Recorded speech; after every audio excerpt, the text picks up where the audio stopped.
To make your website beautiful and elegant, you are using CSS, that is cascading style sheet. So here you can say your heading is in red color, you have a paragraph with the blue font, then you have a border with the green color, and there is some specific spacing in between paragraph and border, and you have a wonderful background color. That all you can do with the CSS. So here we will learn how to write the CSS using different way. So here, if you want to write the style for background color, you are using style here, and in that you are writing background color like this, in which you are writing suppose powder blue and semicolon. So you can see here your background is now powder blue. Now we will write one paragraph and heading here. So we are taking h1 tag, in which we are writing this is a heading, and we are closing the h1 tag, and we are writing one paragraph also. So we can write this is first paragraph and close the paragraph. So you can see your heading and paragraph without any style. Now if you want to write the CSS here, that is one way, that is inline CSS. That means you are writing your CSS with element in the starting tag.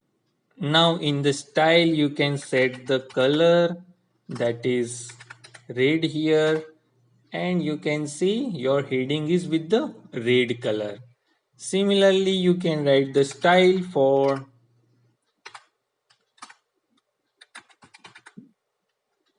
paragraph, that is say blue color, and you can see your paragraph with blue color. So this is the way of writing the CSS when you are starting your tag. So this way is known as the inline CSS. So we will see the another way to writing style, that is you can write the style tag within a head. So here I am removing all the styles from all the starting tag, and I am writing the CSS separately. That is known as the internal CSS. So I can see it over here, and I am getting the page as it is. Now I am writing style here. So I am writing style starting tag and style ending tag, and in which I am writing the block h1. So whatever style I want to implement for the heading, I can write it over here. So I can write the color red. So I refresh the page and I am getting the red heading.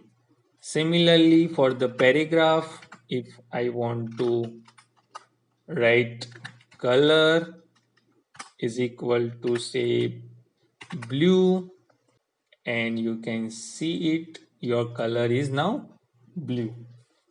Now suppose if you want to increase the font size, you can write the font size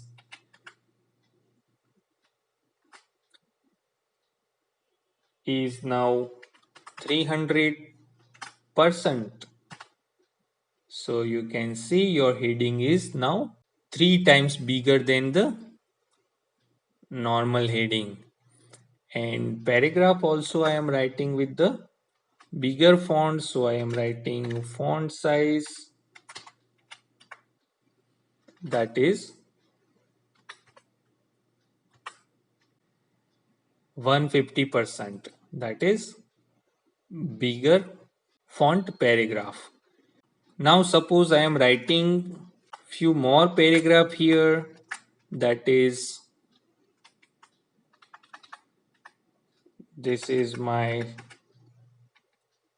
second paragraph and this is my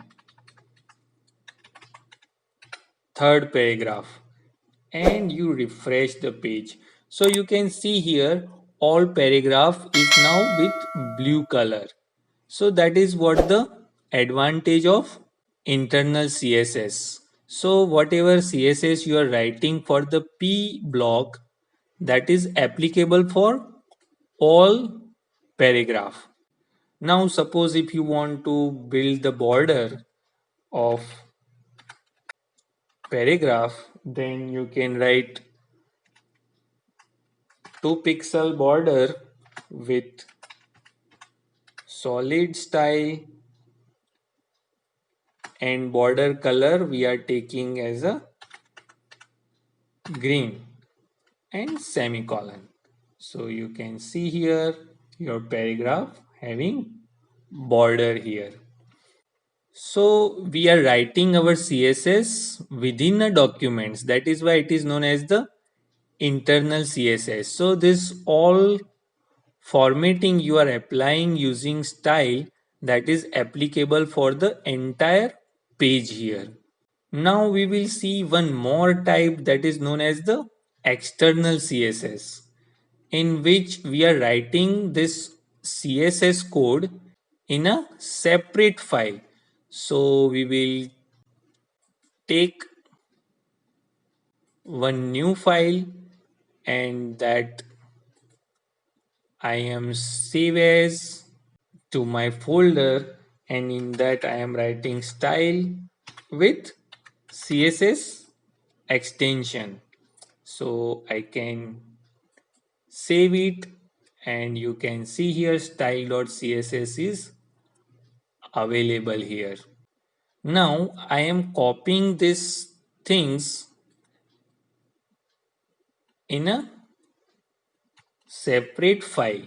So I will cut it from here and copy it into the external CSS file, and I am deleting the style from here. Now you are saving the file and you are saving the CSS also, and then you refreshing the page, you are getting everything is gone here.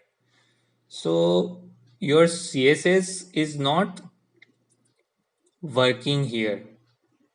So here we have to write one more line, that is the link of your CSS. So you can write that is relationship, that is known as the style sheet, and you are giving the hyperreference, that is nothing but the file name. So our file name is nothing but style.css here. Style.css. Now you save it and refresh the page. So when you are writing the link and relations, that is style sheet, and the hyperreference, that is style.css, when it is available in my folder, you will reach to this file, and whatever code written in that file is applicable to my HTML document. So now here we will write some more style, that is padding here. So it's make some space between the text and border. Padding as a 25 pixel, and then we will refresh the page. So you can see there is a space between your paragraph and the border. So that is what the padding style of CSS. Now suppose if you want some space between your browser boundary and the border, you can set the margin here. So you can write the margin, that is say 30 pixel, and you will get the margin between the border and from browser border. So this is all the way of writing CSS using inline CSS, internal CSS that is applicable for page, and external CSS that you can apply for your entire website. So that's all about the CSS. Thank you very much. If you like this video, press like and subscribe the channel and share the video. And don't forget to press the bell icon for my new video notifications. Thanks for watching.